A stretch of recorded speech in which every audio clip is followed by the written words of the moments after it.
Hello everyone, welcome to Geosphere. So आज का हमारा टॉपिक है importance of pH in everyday life, यानी कि हमारी डेली लाइफ में पीएच की क्या इम्पोर्टेंस है, किस तरीके से पीएच हमारी डेली लाइफ में एक रोल प्ले करता है। So are plant and animal pH sensitive? क्या प्लांट और एनिमल पीएच सेंसिटिव है? Our body works within the pH range of 7 to 7.8, यानी कि जो हमारी बॉडी है वो किस पीएच रेंज में क्या करती है, काम करती है 7 से 7.8, यानी 7 से 7.8 के बीच में हमारी बॉडी क्या करेगी, वर्क करेगी। Living organism can survive only in narrow range of pH range, यानी कि जितने भी लिविंग ऑर्गेनिज्म है वो सिर्फ एक क्या है, एक सर्टेन पीएच लेवल होता है, उसी के बीच में क्या है वो सर्वाइव कर सकते हैं। और वो जो रेंज होती है बहुत क्या होती है, छोटी होती है, जैसे कि 7 से 7.8 किसके लिए है, हमारी बॉडी के लिए खुद है। When pH of rain water is less than 5.6 it is called acid rain. तो एसिड रेन क्या होती है, जब हमारा रेन वाटर का जो pH है वो 5.6 से कम हो जाए, उस रेन को हम क्या है, एसिड रेन बोलते हैं। When acid rain flows into the rivers it lowers the pH of the river water। तो जब ये एसिड रेन की जिसका pH क्या है 5.6 से कम है, जब वो रिवर्स में फ्लो हो जाती है तो जो pH है रिवर वाटर का वो ऑब्वियसली चेंज हो जाएगा। The survival of aquatic life in such reverse become difficult.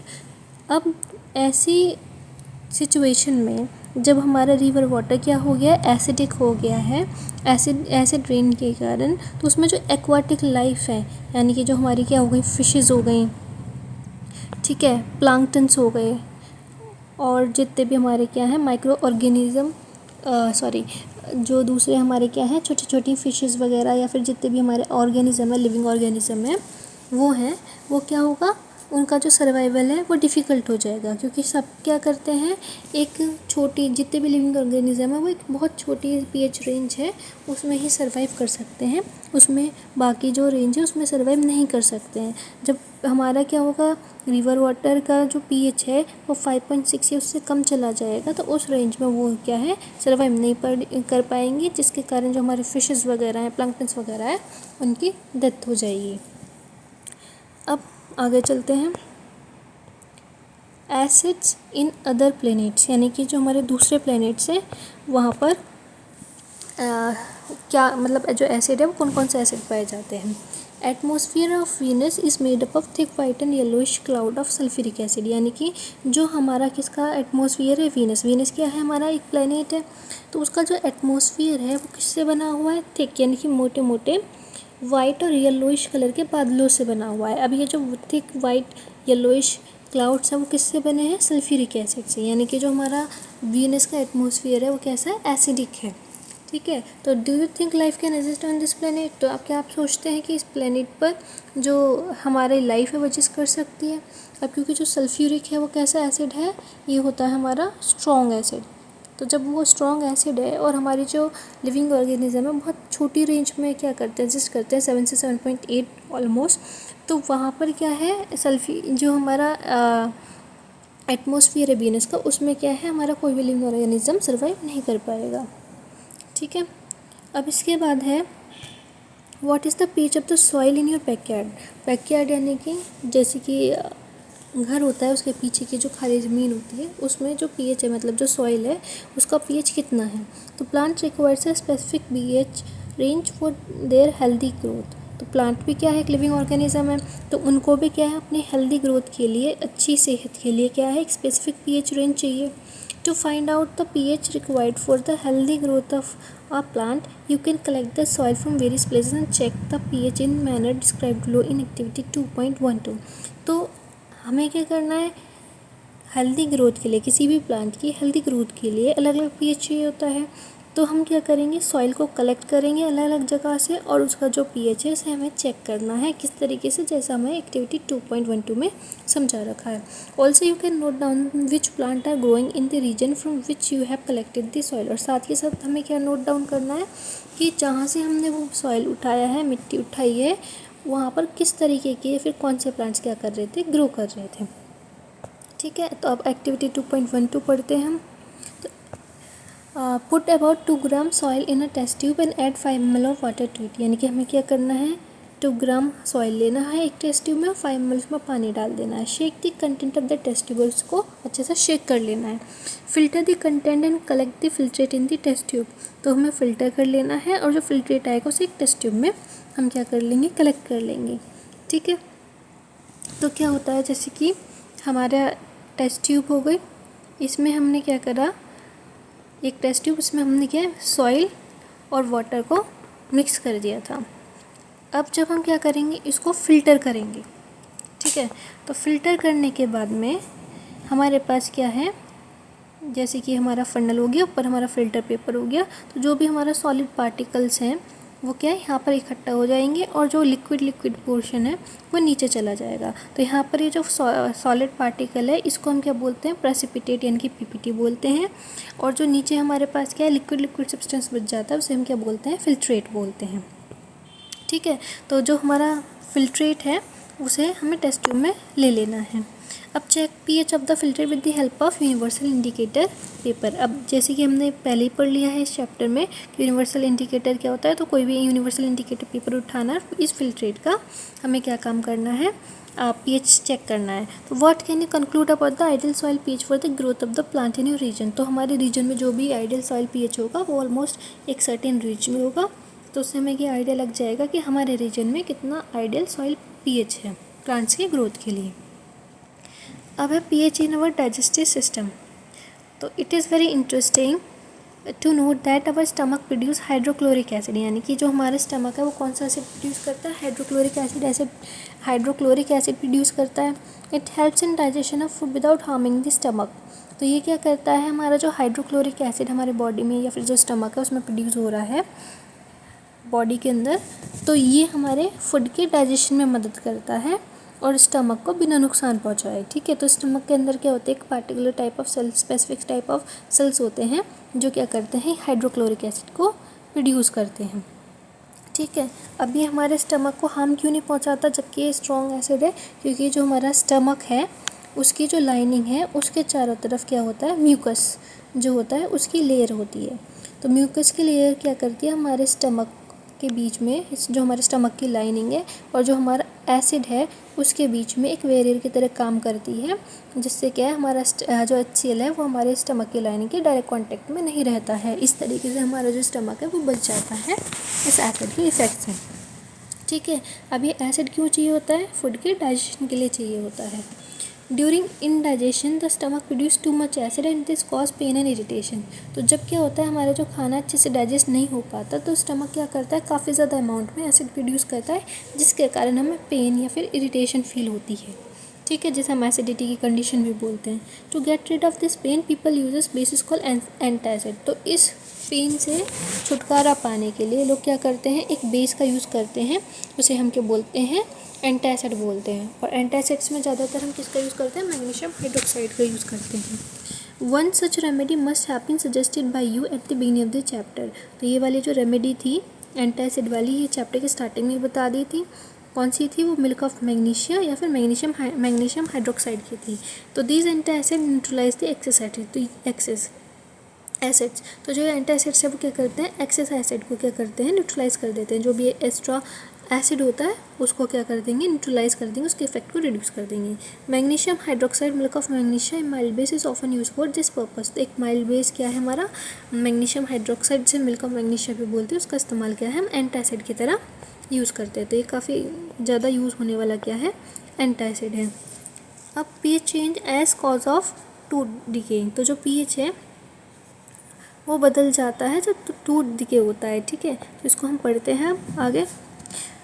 तो tooth decay starts when pH of mouth is lower than 5.5, यानी कि जो हमारा दांत है वो कब डिके होना शुरू हो जाता है, जब हमारा माउथ का जो पीएच है वो 5.5 से कम चला जाता है।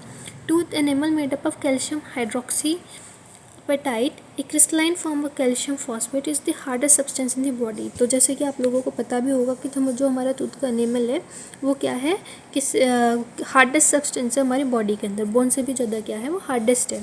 ठीक है, वो किससे बना होता है, हमारा कैल्शियम हाइड्रोक्सी पेटाइट से बना होता है, जो एक क्रिस्टलाइन फॉर्म होती है किसकी, कैल्शियम फॉस्फेट की। It is not dissolve in the water, ये क्या है, पानी में डिजॉल्व नहीं होता है, बट इस corroded when pH in the mouth is below 5.5। तो ये जो हमारा सब्सटेंस है, ये जो मटेरियल है, ठीक है, जो क्या है हमारा कैल्शियम फॉस्फेट का क्रिस्टलाइन फॉर्म है, कैल्शियम हाइड्रोक्सीपेटाइट। तो ये क्या है, पानी में डिज़ोल्व नहीं होता है, लेकिन क्या कर सकता है, ये किसके थ्रू हार्म हो सकता है, ये एसिड के कारण क्या है हार्म हो सकता है। यानी कि जब हमारे माउथ का जो pH है वो 5.5 से नीचे हो जाए, यानी कि एसिडिक हो जाता है ज़्यादा ही, तो वो क्या होने लगता है, जो हमारा एनिमल है वो कोरोड होना स्टार्ट हो जाता है, डिस्ट्रॉय होना शुरू हो जाता है। Bacteria present in the mouth produce acid by degradation of sugar and water particles remaining in the mouth after eating.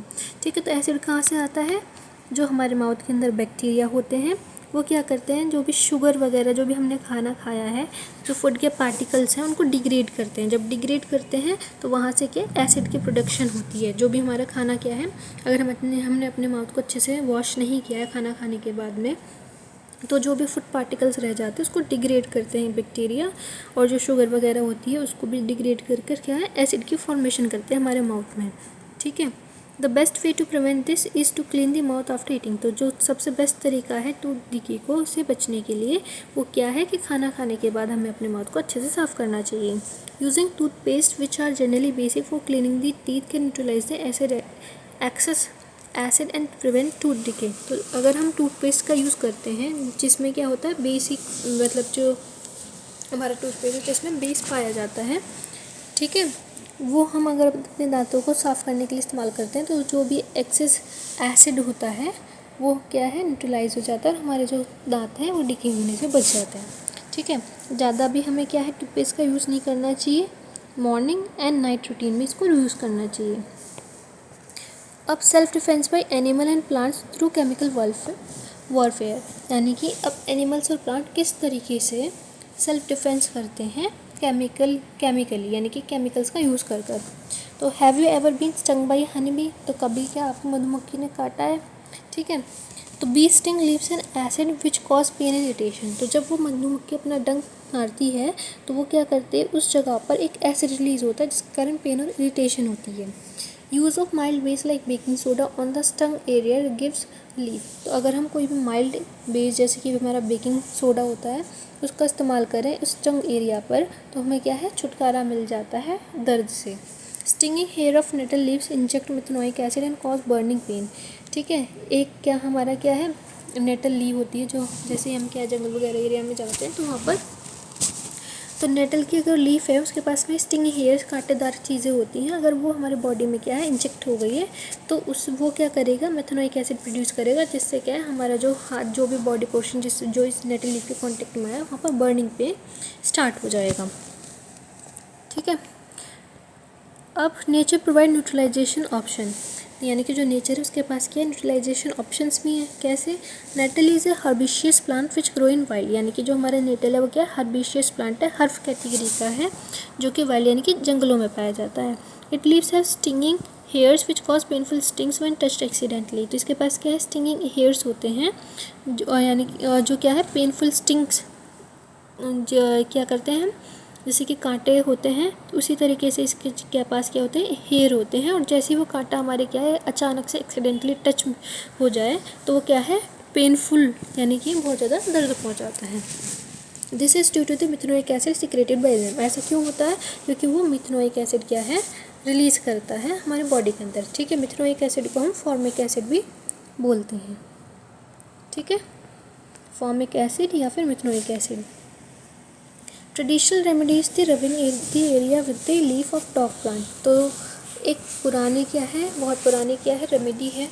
तो जैसे ही हमारा क्या नेटल लीफ का जो स्टिंग है वो लग गया है तो उसी एरिया में क्या है एक लीफ पाया जाता है डॉग प्लांट का, which often grow beside the nettle in the wild, जो कि जंगलों में ही नेटल प्लांट के आसपास ही ग्रो करता है। Can you guess the nature of the dock plant. अब क्योंकि नेटल लीफ क्या था मेथनोइक फॉर्मिक एसिड प्रोड्यूस कर रहा था, ठीक है, यानी कि वो एसिडिक है उसका जो स्टिंग है, तो जो डॉग प्लांट है उसको रब करने से आराम मिल जाता है, वो उसको एसिड को क्या है न्यूट्रलाइज कर देता है। तो क्या होगा जो डॉग प्लांट है उसका नेचर कैसा होगा बेसिक हुआ। ठीक है, so next time you know what to look out for if you accidentally touch a nettle plant while trekking. तो अगर आप ट्रैकिंग करने जा रहे हैं पहाड़ों में या फिर जंगलों में तो ये आपको पता होगा कि अगर आप लिटिल प्लांट के कांटेक्ट में आए हो, अगर वो कांटा लग गया है तो उससे बचने के लिए आप डॉग प्लांट का यूज़ कर सकते हो जो उसी के आसपास ग्रो करता है। Are you aware of any other effective traditional remedy of such things? तो जो भी हमारा डंक वगैरह होता है या फिर प्लांट्स वगैरह का, फिर एनिमल्स वगैरह का, इंसेक्ट्स वगैरह का, तो उसकी जो इफ़ेक्टिव ट्रेडिशनल रेमेडीज़ है, क्या आप उनके बारे में जानते हो? तो यहाँ पर वो पूछा है। अब इसके बाद है सम नेचुरली ऑकरिंग एसिड, यानी कि नेचुरली मतलब नेचर खुद से नेचर क्या है, किस किस चीज़ों में एसिड डालता है। जैसे कि विनेगर है, विनेगर यानी कि हमारा क्या हो गया, सिरका हो गया, उसमें कौन सा एसिड पाया जाता है? एसिडिक एसिड पाया जाता है। ठीक है।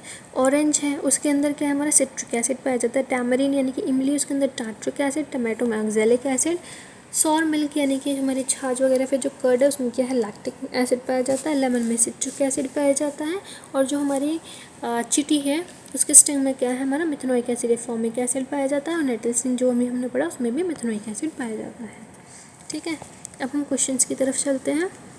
तो क्वेश्चन में क्या है, you have two solutions A and B, यानी हमारे पास क्या है, दो सोल्यूशन है, एक हमारा ए हो गया, दूसरा हमारा बी हो गया। The pH of solution A is 6, यानी कि जो हमारा ए है उसका जो पीएच है वो क्या है, 6 है। और जो पीएच है सोल्यूशन बी का वो हमारा क्या है, 8 है। Which solution has more hydrogen ion concentration, which of this is acidic and which one is basic? तो किसके पास हाइड्रोजन आयन की कंसनट्रेशन ज़्यादा है और कौन सा एसिडिक है और कौन सा बेसिक है? तो जैसे कि आपको पीएच के बारे में अभी पहले वाले लेक्चर में बता दिया था कि पीएच स्केल पर कौन सा वाला, कौन से पीएच से नीचे क्या एसिडिक है और कौन से पीएच से ज़्यादा बेसिक है। तो जिसका क्या होगा, कोई भी हमारा क्या है सोल्यूशन है जिसका पीएच 7 से कम होगा वो एसिडिक होता है, और जिसका 7 से ज़्यादा होगा वो हमारा क्या होगा, बेसिक होगा। और 7 क्या होता है, न्यूट्रल होता है। तो ए का क्या है, पीएच 6 है, यानी कि ये हमारा क्या है, एसिडिक है। ठीक है।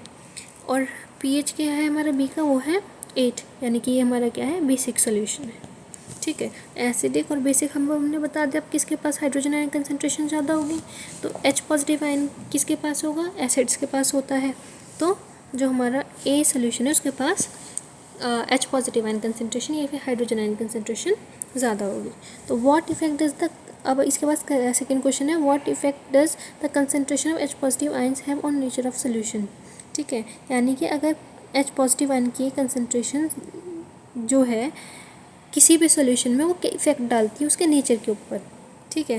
तो नेचर के ऊपर कैसे इफेक्ट डालेगी, अगर H पॉजिटिव की कंसंट्रेशन ज़्यादा है तो वो एसिडिक सोल्यूशन बनाएगा, उसका नेचर कैसा होगा, एसिडिक होगा। अगर H पॉजिटिव कंसंट्रेशन कम है तो उसका नेचर कैसा होगा, बेसिक होगा। Question 3, do basic solution also have H positive ions, if yes then why are these basic? ठीक है। तो क्या बेसिक सोल्यूशंस के पास में भी H पॉजिटिव आयन्स होते हैं, और अगर हाँ तो ये बेसिक क्यों होते हैं? ठीक है। तो जैसे आपको पता ही है कि ये जो हमारा एसिड या फिर बेस है, जब उनको हम पानी में डिज़ोल्व करते हैं वो जब भी क्या करते हैं, अपना एसिडिक या फिर बेसिक करेक्टर शो करते हैं। तो अगर जो हमारा वाटर है वो होता है H2O, तो बेस तो जैसे कि हमारा सपोज करो हमारा ये एक बेस है, तो जब ये पानी में डिसोशिएट होगा तो ये M पॉजिटिव और OH नेगेटिव आयन को क्या करेगा, रिलीज़ करेगा। वहीं पर पानी भी क्या होगा, खुद ब्रेक डाउन होगा इसका, तो वो क्या है हमारा H पॉजिटिव और OH नेगेटिव आयन में क्या हो जाएगा, टूट जाएगा। अब अगर हम यहाँ से देखें तो H पॉजिटिव आयन पाया जाएगा बेसिक सोल्यूशन में, लेकिन क्या है वो कम होगी उसकी कंसंट्रेशन। अब पाया जा रहा है तो इसका सोल्यूशन, इसका ये बेसिक सोल्यूशन क्यों है, क्योंकि इसके पास में OH नेगेटिव की कंसंट्रेशन ज़्यादा है, यानी कि हाइड्रोक्सिल आयन की कंसंट्रेशन ज़्यादा है, इसीलिए क्या है, बेसिक है। ठीक है। Fourth question, under what soil condition do you think a farmer would treat the soil of his field with quick lime और स्लिक्ड लाइम और चॉक कैल्शियम कार्बोनेट? यानी कि जो हमारा फार्मर है वो क्या करेगा, किस सॉइल कंडीशन पर सॉइल के अंदर क्या डालेगा, क्विक लाइम यानी कि कैल्शियम ऑक्साइड, या फिर स्लिक लाइम कैल्शियम हाइड्रोक्साइड, या फिर कैल्शियम कार्बोनेट। तो कब डालेगा, ये सारे क्या है हमारे बेसिस हैं। तो बेस कब डालेगा, वो जब हमारा जो सॉइल है वो ज़्यादा ही क्या हो, एसिडिक हो। ठीक है। अब इसके बाद मोर अबाउट सॉल्ट्स, अब हम सॉल्ट्स के बारे में पढ़ते हैं। तो in previous section we have seen the formation of salt during various reactions, let us understand more about their preparation properties and uses. यानी कि पहले वाले सेक्शन में हमने क्या पढ़ा था, फॉर्मेशन देखा था कि जो सॉल्ट है वो किस तरीके से बनता है अलग अलग रिएक्शन से। अब उसके प्रिपरेशन और प्रॉपर्टीज और यूजेस के बारे में पढ़ते हैं। तो सबसे पहले है article 2.4.1 family of salts.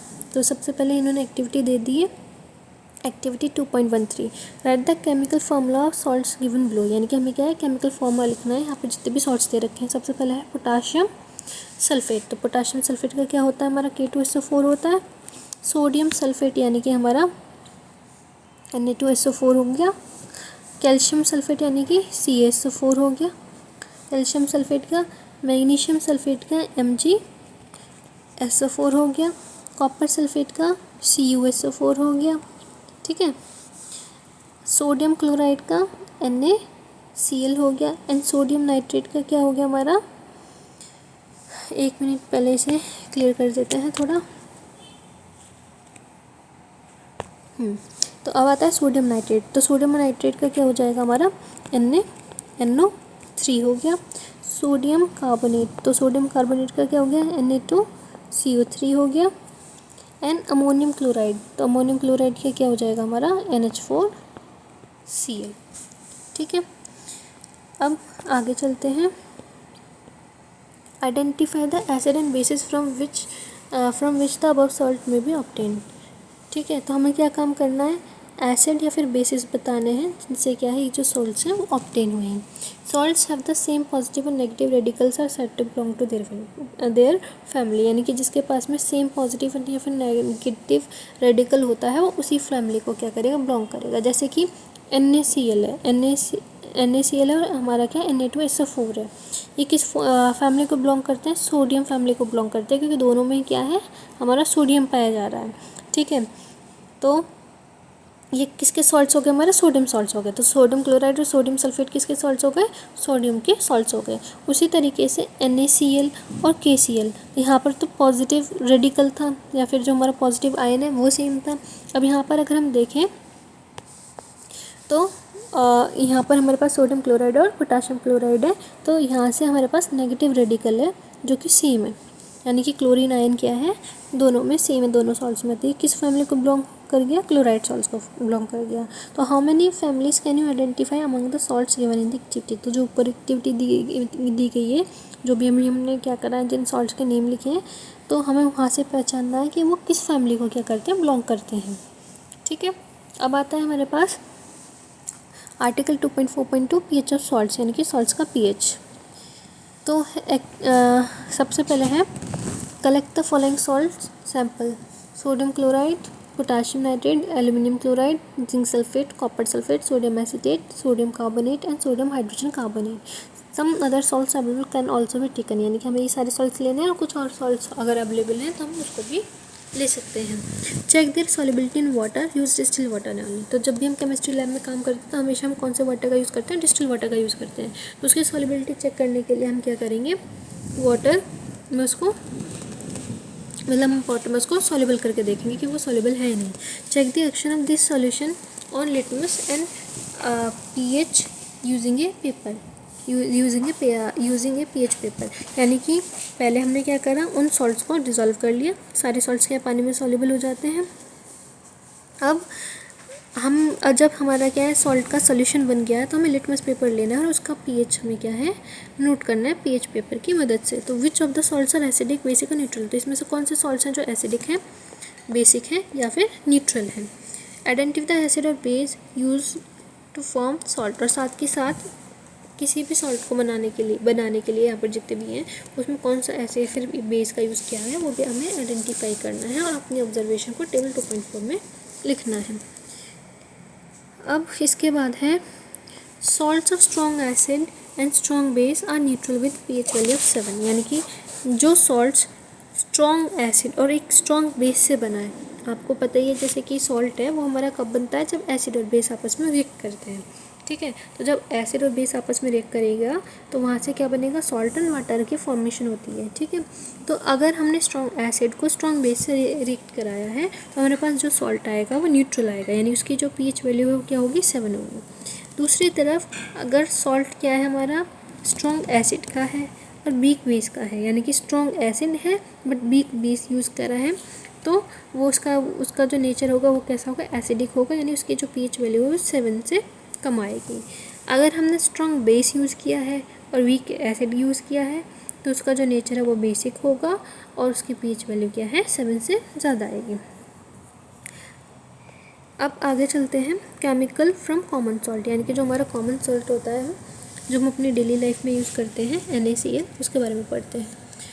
Bye now you have learn that salt formed by combination of hydrochloric acid and sodium hydroxide solution is called sodium chloride.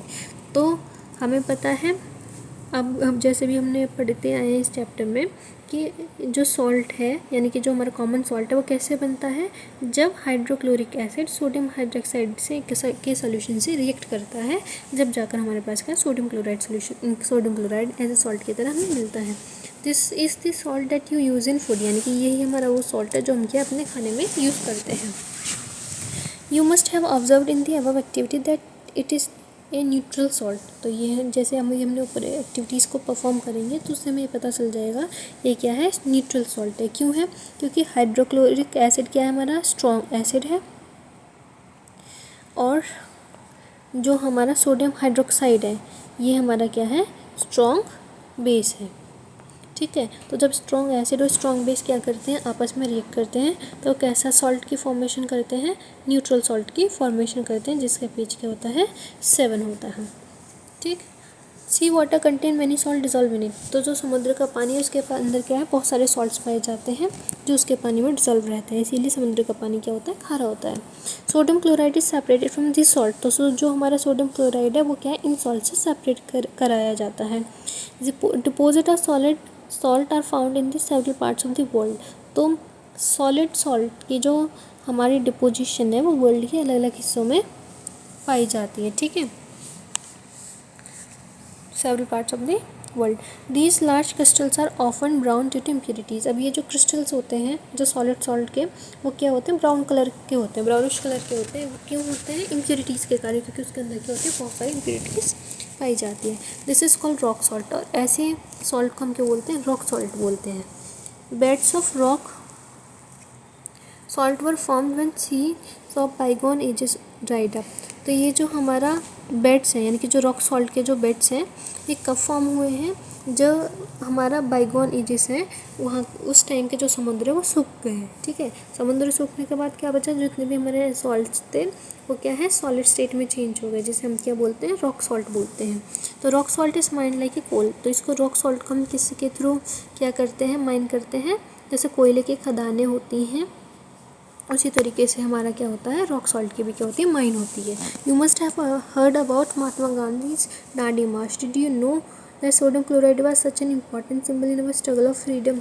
तो जो हमने क्या पढ़ा है, महात्मा गांधी की दांडी मार्च के बारे में पढ़ा है। तो उन्होंने क्या करा था, सत्याग्रह करा था, सॉल्ट सत्याग्रह।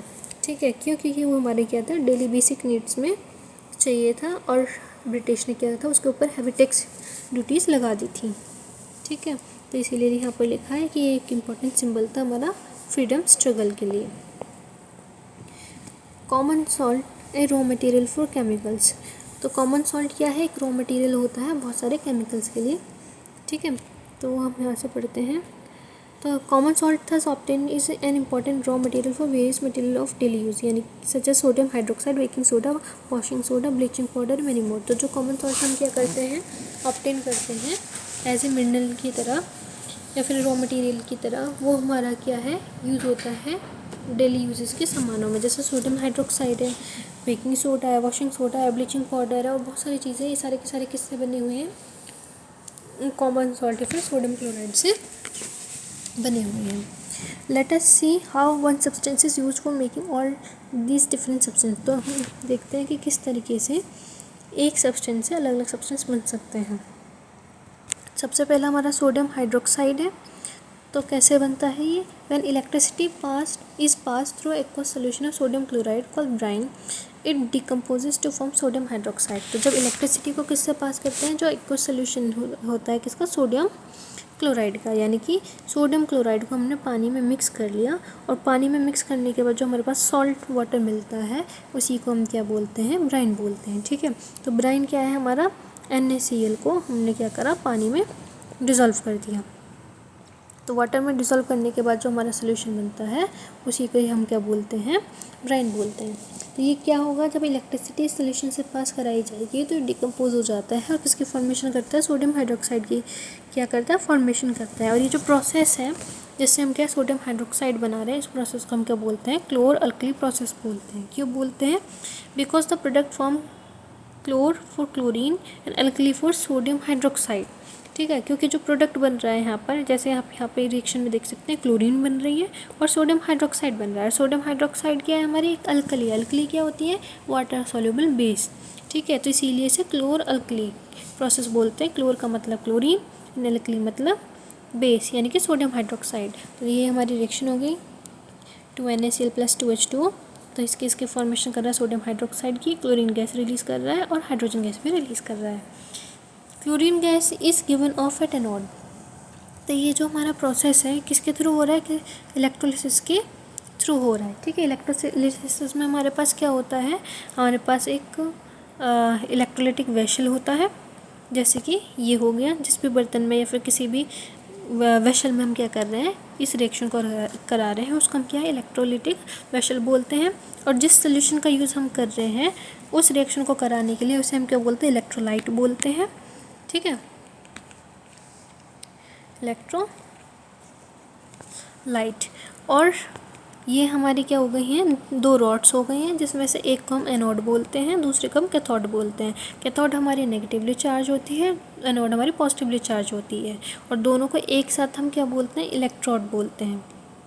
ठीक है, ये हो गया हमारी दोनों इलेक्ट्रोड्स। तो यहाँ पे क्या हुआ है, ये जो हमारा सोल्यूशन है यानी कि इलेक्ट्रोलाइट है, ये क्या है हमारा इलेक्ट्रोलाइट, हम कौन सा लेके चल रहे हैं, ब्राइन यानी कि सोडियम क्लोराइड का सोल्यूशन। अब जब हमने क्या करा, इसमें इलेक्ट्रिसिटी को पास कराया है तो NaCl हमारा किस में टूट जाता है, Na पॉजिटिव और Cl नेगेटिव आयंस में टूट जाता है। क्योंकि ये पॉजिटिव आयन है, केटायन है, तो पॉजिटिव किसकी तरफ अट्रैक्ट होता है, नेगेटिव चार्ज, यानी कि हमारा जो सोडियम है वो किस तरफ मूव करेगा, कैथोड की तरफ मूव करेगा। क्लोरीन क्योंकि इसका नेचर कैसा है, नेगेटिव है, ये एनायन है, तो ये किस तरफ मूव करेगा, जहाँ पर इसे पॉजिटिव नेचर मिलेगा यानी कि पॉजिटिव चार्ज मिलेगा। ये कहाँ पर है, हमारा एनोड के पास है, तो क्लोरीन हमारा इस तरफ मूव करेगा। साथ के साथ इसमें पानी भी है, तो पानी टूटेगा H पॉजिटिव और OH नेगेटिव आयन में। तो सेम इसके साथ है, ये पॉजिटिव है तो ये कैथोड की तरफ जाएगा। ठीक है, और OH नेगेटिव किसकी तरफ जाएगा, हमारा उसकी तरफ जाएगा, एनोड की तरफ। ठीक है, जो कि हमारा पॉजिटिव है। तो chlorine gas is given of at anode, यानी कि क्लोरीन गैस कहाँ पे मिलेगी, हमें एनोड पर मिलेगी। क्यों मिलेगी, क्योंकि जितने भी हमारे नेगेटिव आयंस हैं वो कहाँ पर इकट्ठे हो रहे हैं, हमारे एनोड पर इकट्ठे हो रहे हैं, यानी कि जितने भी क्लोरीन के आयंस हैं वो हमारे यहाँ पर इकट्ठे हो रहे हैं, तो इसीलिए क्लोरीन गैस हमें एनोड पर मिलेगी। एंड हाइड्रोजन गैस आती है कैथोड, और हाइड्रोजन गैस हमें कहाँ पर मिलेगी, कैथोड के ऊपर मिलेगी, क्योंकि H पॉजिटिव है। जितने भी H पॉजिटिव आयंस हैं वो कहाँ पर जा रहे थे, नेगेटिव इलेक्ट्रॉन के पास जा रहे थे। ठीक है, तो यहाँ से हमें क्या है, H2 गैस मिलेगी और यहाँ से हमें क्लोरीन गैस मिलेगी। Sodium hydroxide solution is form near cathode. अब सोडियम हाइड्रोक्साइड सोल्यूशन कहाँ बनेगा, कैथोड के पास बनेगा। ऐसा क्यों होगा, क्योंकि जो हमारे सोडियम आयंस थे वो पॉजिटिव थे और जो पानी से OH नेगेटिव आयन रिलीज़ हो रहे थे वो कैसे थे, नेगेटिव थे। तो जैसे ही हमारा सोडियम जो सोडियम आयन है वो कहाँ जाएगा, इसकी तरफ मूव करेगा।